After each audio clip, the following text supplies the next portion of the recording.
দর্শনীয় স্থানগুলি এই মুকুটমণিপুরের আশেপাশের বিভিন্ন জায়গা। আমাদের দর্শনীয় স্থানগুলি হল পরেশনাথ শিবলিঙ্গ মন্দির, shooting spot Musafirana view point F002047 ড্রাগের নেশা তুমি কাউন্টারের সামনে আসো।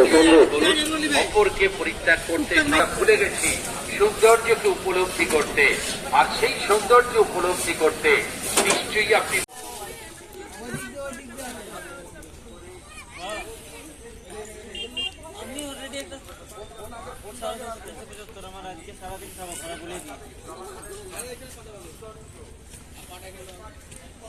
ঘরে তো জানি যে বললে বিশ্বাস করবে।